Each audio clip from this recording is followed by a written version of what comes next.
कमाठीपुरा, ये नाम सुनते ही शायद सनसनीखेज सुर्खियां दिमाग में आती हैं। लेकिन आज हम उन सुर्खियों से कहीं आगे जाकर उन गहरी और छिपी हुई व्यवस्थाओं को समझने की कोशिश करेंगे जो इंसानी शोषण को सिर्फ पैदा ही नहीं करती बल्कि उसे जिंदा भी रखती हैं। 100 रुपए। मुंबई के कमाठीपुरा में एक औरत के जिस्म की ये कीमत है। एक ऐसी जगह जहां दलालों और कोठे के मालिकों का हिस्सा चुकाने के बाद एक औरत एक दिन में $2 यानी करीब करीब 150 रुपए भी नहीं कमा पाती। और यह है उन औरतों की हकीकत जो ना कहने की हिम्मत करती हैं। ये एक ऐसा खतरनाक चक्र है जहां आर्थिक मजबूरी को बेइंतहा हिंसा और जबरदस्ती के दम पर लागू किया जाता है। तो बड़ा सवाल यही है कि भारत की फाइनेंशियल कैपिटल के दिल में बसा एक इलाका इतने गहरे दर्द और दुख की जगह आखिर बना कैसे? इसका जवाब शायद चौंकाने वाला है, और वो जवाब है नहीं, बिल्कुल नहीं। आज की सच्चाई को समझने के लिए हमें इसके अतीत के पन्नों को पलटना होगा, जो कि बिल्कुल अलग थे।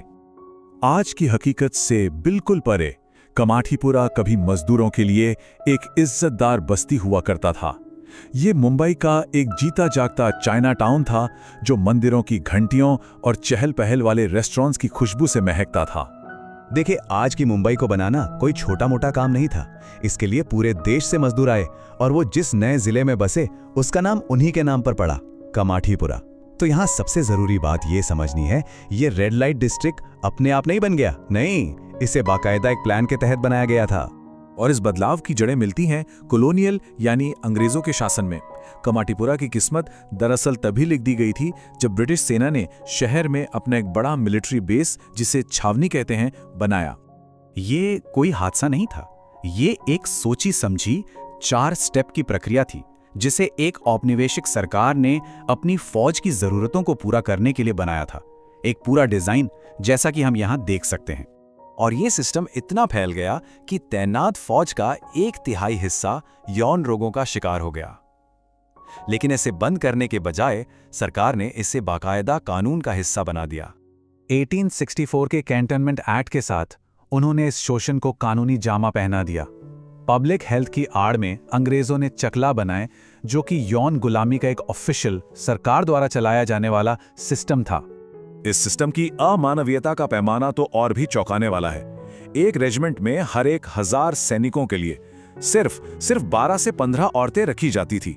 24 ये वो संख्या है जितने सैनिकों को एक अकेली औरत को एक ही दिन में सर्व करने के लिए मजबूर किया जा सकता था। उन पर पहरा होता था, किसी और से मिलने की सख्त मनाही थी और उन्हें फौज के साथ किसी सामान की तरह एक जगह से दूसरी जगह ले जाया जाता था।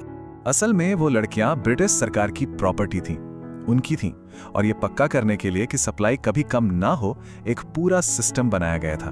ये ब्रिटिश साम्राज्य द्वारा चलाई जा रही गुलामी थी। और वो औपनिवेशिक अतीत आज भी जिंदा है।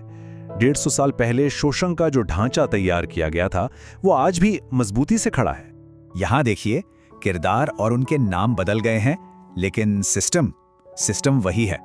तब ब्रिटिश अधिकारी जबरदस्ती भर्ती करते थे, आज तस्कर गांवों से लड़कियों को लाते हैं। तब की ब्रिटिश महलदारिन या सुपरिटेंडेंट की जगह आज घरवाली या कोठे की मालकिन ने ले ली है। और जो सिस्टम तब सरकार की मंजूरी से चलता था, वो आज पुलिस और नेताओं को दी जाने वाली रिश्वत से चलता है। ये उसी कॉलोनियल ब्लूप्रिंट की एक सीधी और डरानी विरासत है।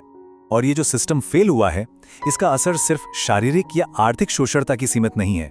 ये एक ऐसी सामाजिक जेल बनाता है जिसमें न सिर्फ वो औरतें बल्कि उनकी आने वाली पीढ़ियों के बच्चे भी कैद हो जाते हैं। वहां का पता ही अपने आप में एक ब्रांड, एक कलंक बन जाता है, जो वहां के रहने वालों से नागरिक होने के सबसे बुनियादी हक छीन लेता है। स्कूल, नौकरी, यहां तक कि बैंक से लोन तक पहुंच से बाहर हो जाता है। समाज बच्चों को अपनाता नहीं है और औरतों को मामूली इज्जत से भी महरूम रखा जाता है। ये दिल दहला देने वाला बयान दिखाता है कि कैसे ये कलंक एक पीढ़ी से दूसरी पीढ़ी तक जाता है और एक हथियार बन जाता है।